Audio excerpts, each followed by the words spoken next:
Hi, my name is Michelle Burns, and we're here at the first annual International Contemporary Art Fair at the Grand Del Mar here in beautiful San Diego. Was schlepping it up and down Madison Avenue to sell to dealers, and I had to sell it within a week or so because I would have had to pay for it. So, and that's what the employees of galleries frequently do. So I kept buying smaller and smaller objects and ended up buying and becoming somewhat knowledgeable regarding Asian art and some Renaissance jewelry, and then worked for several other art galleries before enlisting in the Marines. And indeed, the only job offer I had when I got out of the Marines was from what was then the largest art gallery in New York, Park Burnett. Oh. And then many, many years later, I find myself as chairman of the Berger Collection Educational Trust, which is the largest collection of British art outside of Britain, and presently at the Denver Art Museum. And that has brought me back into the art world. And in the period in between, I was fortunate enough to be able to buy lots of art and become a collector, most of it contemporary. I was just going to ask you if there's any favorite pieces that you... No, I make all the mistakes I advise people against. I see something I like and I buy it. Oh, yes. But it's easy to advise others. It's not so easy to do it yourself. Very true, very true. How do you protect art in the event that, you know, it's taken away, you know, through something happens to it? Is there a way to protect art? Oh, there are insurance companies that are delighted to sell you insurance policies, most of which will have exemptions when you need them the most.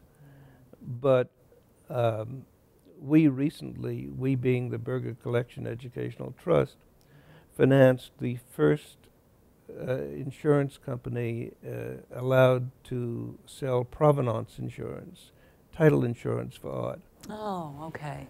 And we did this several years ago, and New York State, which is the final arbiter of values in the insurance business, has approved this insurance company. It's the only one that can sell title insurance. And what happens, the genesis of the demand is all Holocaust art. Somebody goes into a museum and they say, I think I remember seeing that picture on my grandparents' wall in Prague in 1938. And the museum says, here it is, sir, it's yours. No one is going to contest it, seriously contest it.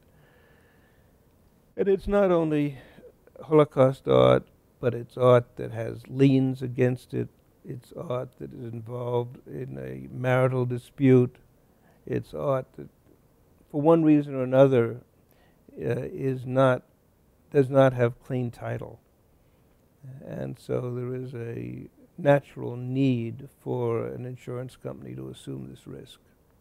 The pitfalls of not having a clean title, therefore, would be, what would be some examples? I mean, what couldn't you do with that art piece or that collector's item?